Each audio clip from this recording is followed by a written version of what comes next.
Hello दोस्तों, दिसंबर 2024 तक भारतीय म्यूचुअल फंड इंडस्ट्री में लगभग 5.2 करोड़ यानी 5 करोड़ 20 लाख म्यूचुअल फंड के इन्वेस्टर्स थे। भारत की पॉपुलेशन है 140 करोड़। अभी तो सिर्फ 3.7% लोग ही म्यूचुअल फंड में निवेशक है, यानी लगभग 4.5% ओनली।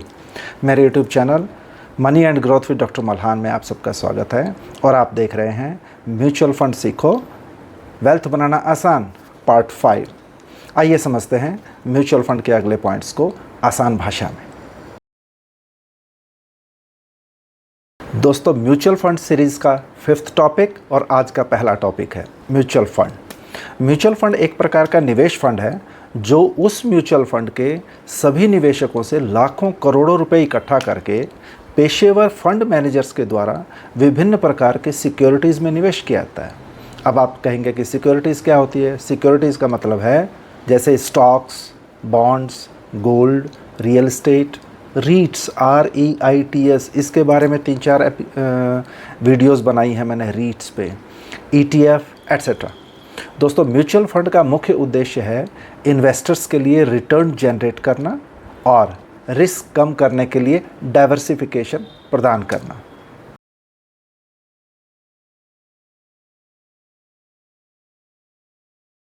इंडियन शेयर मार्केट में टोटल 2500 से अधिक म्यूचुअल फंड अवेलेबल हैं और ये 44 फंड हाउसेस के हैं, यानी 44 कंपनीज़ के हैं। फंड हाउसेस जैसे आप कह सकते हैं कि SBI mutual fund house, ICICI prudential mutual fund, HDFC mutual fund house, Nippon India, UTI assets management company, Kotak Mahindra mutual fund, Birla sun life, quant mutual fund, Motilal Oswal mutual fund, Parag Parikh mutual fund, Bandhan houses हैं। ये single mutual fund नहीं, houses हैं, fund houses हैं। Bandhan bank, Franklin etcetera, यानी ये सारे हैं 44। इन सारी कंपनीज़ को असेट मैनेजमेंट कंपनी कहते हैं, यानी AMC कहते हैं। इससे अंदाज़ा आप लगा सकते हैं कि 2500 म्यूचुअल फंड्स में कितने सारे लोगों ने हज़ारों करोड़ों रुपए इन्वेस्ट किए हुए हैं। हर AMCs के पास कई म्यूचुअल फंड्स होते हैं। इन म्यूचुअल फंड्स के अलग अलग फंड मैनेजर्स होते हैं जो कि करोड़ों रुपए का AUM संभालते हैं। AUM मतलब असेट्स अंडर मैनेजमेंट। इसके बारे में डिटेल थोड़ा आगे बताऊंगा। उदाहरण के लिए ICICI प्रूडेंशियल AMC के पास 95 से ज़्यादा म्यूचुअल फंड्स हैं। Kotak Mahindra mutual fund AMC के पास 81 म्यूचुअल फंड से ज़्यादा म्यूचुअल फंड्स हैं। इसी प्रकार HDFC म्यूचुअल फंड AMC के पास 74 म्यूचुअल फंड से ज़्यादा म्यूचुअल फंड्स हैं। दोस्तों, SBI AMC के पास 70 से ज़्यादा म्यूचुअल फंड्स हैं। अब हम म्यूचुअल फंड में क्यों इन्वेस्ट करें, ये आने वाली वीडियोज़ में बताएंगे, लेकिन फ़िलहाल इसकी सीक्वेंस जारी रखते हैं। AMC। छठा पॉइंट है फंड मैनेजर। दोस्तों, म्यूचुअल फंड में कई इन्वेस्टर्स होते हैं। हम सब लोगों के जैसे हम लोग रिटेलर्स हैं, हम आते हैं रिटेलर की कैटेगरी में। इसके बाद होते हैं, एक कैटेगरी होती है FII की, फॉरेन इंस्टीट्यूशनल इन्वेस्टर्स, जैसे विदेशों के बैंक्स, उनके म्यूचुअल फंड्स, उनकी बीमा कंपनीज, उनके पेंशन फंड जैसी संस्थाएं। से फॉर एग्जांपल, ब्रिटिश निवेश बैंक का भारत में शेयर बाज़ार में निवेश FII का निवेश कहलाता है। DIIs, अगली कैटेगरी है DIIs, डोमेस्टिक इंस्टीट्यूशनल इन्वेस्टर्स। ये वो इंस्टीट्यूशनल इन्वेस्टर्स होते हैं जो भारत के अंदर स्थापित हैं, यानी भारत के अंदर सेटल्ड हैं, जैसे mutual funds, different mutual funds, others mutual funds, बीमा कंपनीज, पेंशन फंड्स एट्सेट्रा। और एक और कैटेगरी होती है अदर्स की। ये चारों कैटेगरी के लोग रुपए इकट्ठा करके म्यूचुअल फंड्स को देते हैं। उस रुपए को जो व्यक्ति उस म्यूचुअल फंड के नॉर्म्स के हिसाब से इन्वेस्ट करने का काम करता है, उसे म्यूचुअल फंड मैनेजर कहते हैं।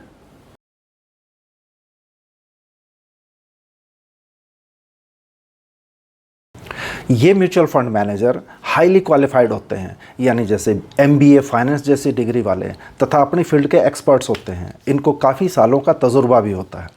क्योंकि इस प्रकार से काम करते करते इनको बहुत सालों का एक्सपीरियंस यानी तजुर्बा हो जाता है।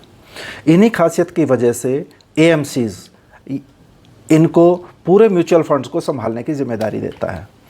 इन फंड मैनेजर की शेयर बाज़ार, देश की अर्थव्यवस्था, अंतर्राष्ट्रीय बाज़ार की गहरी पकड़ होती है और इन म्यूचुअल फंड्स का मकसद निवेश की गई रकम को कम से कम रिस्क में अच्छे रिटर्न यानी ज़्यादा से ज़्यादा मुनाफा देना होता है।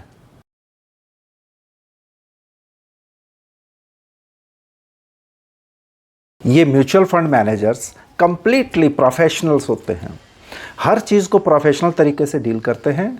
इनके म्यूचुअल फंड्स के क्लियर कट गोल्स होते हैं। ये अपने गोल्स को अचीव करते समय इमोशनल नहीं होते, यानी किसी शेयर का नाम अच्छा लग रहा है तो उसके साथ चिपक जाओ, नो। ये बस कुछ शेयर्स के चिपक के बैठे नहीं रहते, बल्कि ये उनका सिलेक्शन भी मेरिट पे करते हैं। और उनसे स्विच करना हो, स्विच का मतलब है एक शेयर से अपना पैसा निकाल के दूसरे शेयर में ऐसे करना हो, तब भी मेरिट ही देखते हैं। दोस्तों, हमारे जैसे आम लोगों की अप्रोच शेयर्स के प्रति ऐसे होती है जैसी सरकारी नौकरी, यानी एक बार मिल गई तो वहीं से रिटायर होना है। लेकिन इन प्रोफेशनल फंड मैनेजर्स की अप्रोच कॉरपोरेट्स की तरह होती है, जो कि अच्छी अपॉर्चुनिटी मिलने पे जॉब स्विच कर लेते हैं। यस दोस्तों, यानी अपने म्यूचुअल फंड की बढ़ोतरी के लिए या उनकी बेहतरी के लिए समय समय पर और एक लिमिट में अपने शेयर्स को स्विच करते रहते हैं और शेयर मार्केट के गिरने या बहुत तेज़ होने पर रिएक्ट नहीं करते। हम लोग क्या करते हैं, शेयर मार्केट के गिरने पे बहुत ज़्यादा रिएक्शन करते हैं, यानी शेयर्स को सेल कर देते हैं, और शेयर मार्केट बहुत तेज़ होने पे उनके पीछे भागते हैं और टॉप पे, पीक पे उन शेयर्स को ख़रीद लेते हैं। लेकिन दोस्तों, ये हमारे तरह रिएक्ट नहीं करते। ये मार्केट गिरने से पहले रिएक्ट करते हैं और तेज़ होने के बाद, तेज़ होने से भी पहले रिएक्ट करते हैं, यानी ये समय से पहले रिएक्ट करते हैं। ये फंड मैनेजर इतने एक्टिव होते हैं कि कई बातों का पता इन्हें आम लोगों से बहुत पहले लग जाता है, और इस एडवांटेज की वजह से ही इनके एक्शंस बहुत फास्ट होते हैं। यस दोस्तों, इनकी पूरी एक रिसर्च टीम होती है फंड मैनेजर्स की, जो कि अलग अलग सेक्टर्स या अलग अलग कंपनीज़ की डिटेल्ड इन्फॉर्मेशन कलेक्ट करती रहती है, डेली कलेक्ट करती है इन्फॉर्मेशन।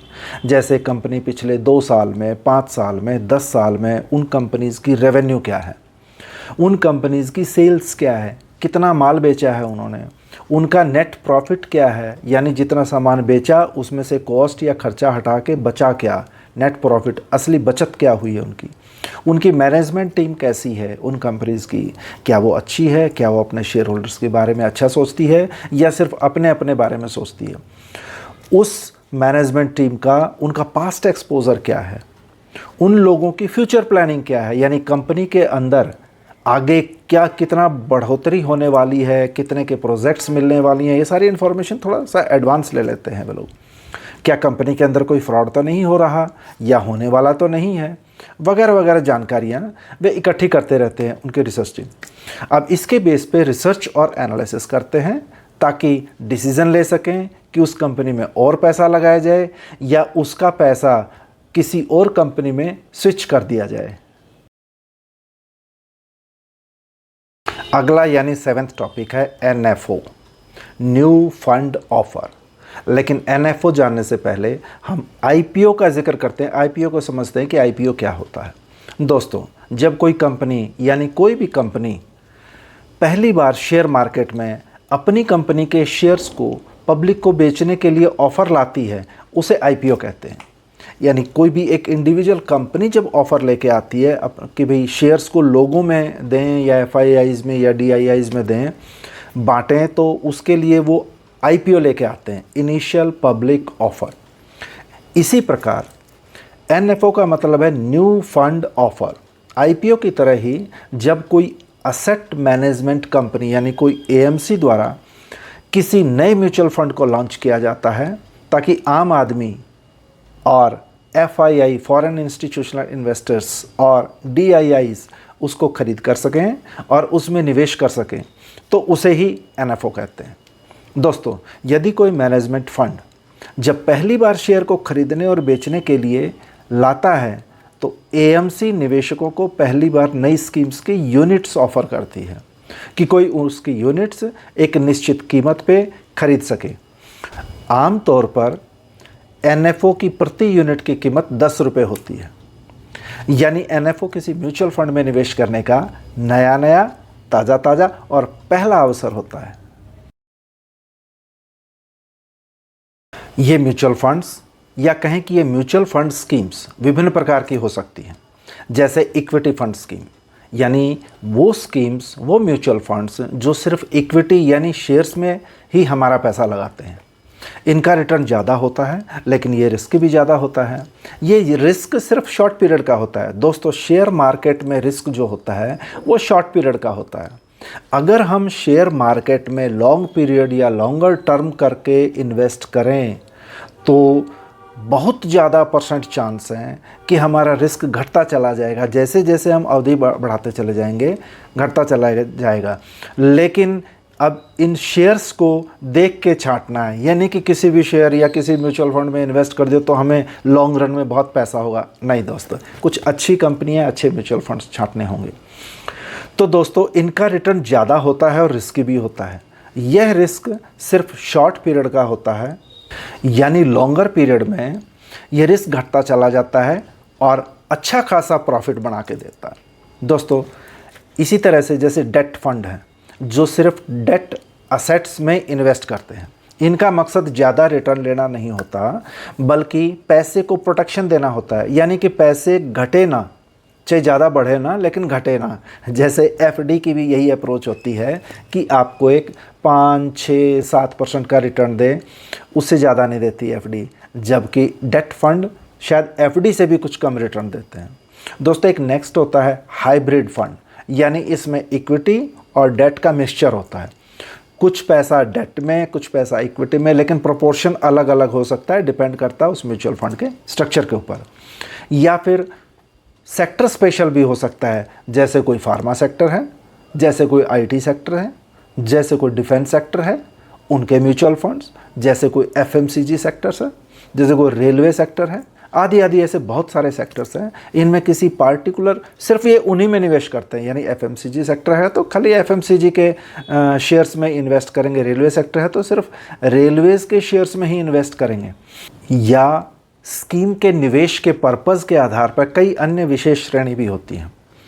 NFO की एक लिमिटेड टाइम के लिए मेंबरशिप होती है, जिसके दौरान निवेशक इसकी यूनिट खरीद सकते हैं और इसकी नई योजना की सदस्यता ले सकते हैं।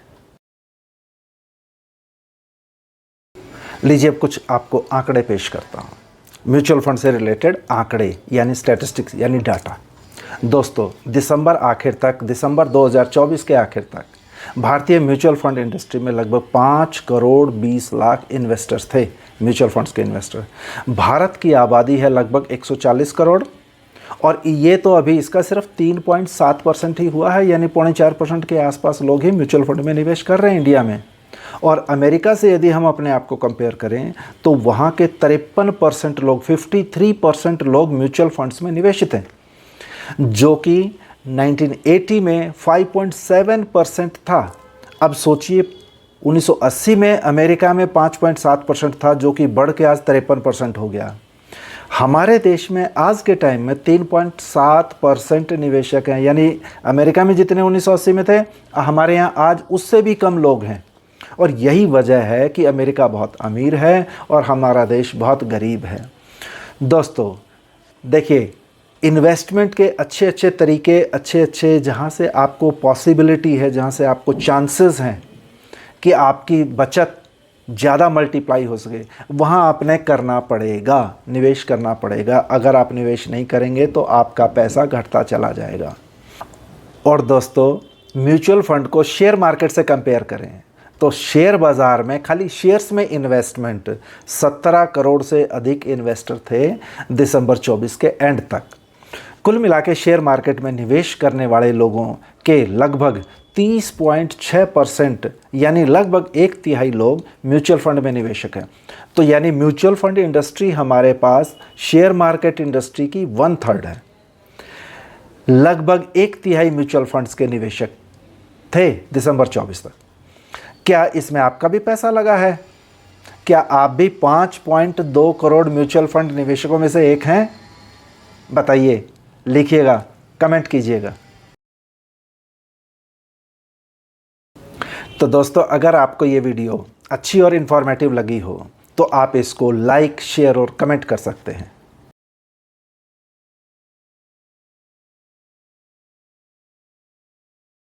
खासकर नए व्यूवर्स इस YouTube चैनल को सब्सक्राइब करके बेल आइकन और ऑल बटन को दबाना ना भूलें, ताकि अगली सभी फाइनेंशियल एजुकेशन से रिलेटेड वीडियोस की नोटिफिकेशन आपको समय समय पे मिलते रहें। Thank you, keep in touch, have a nice day.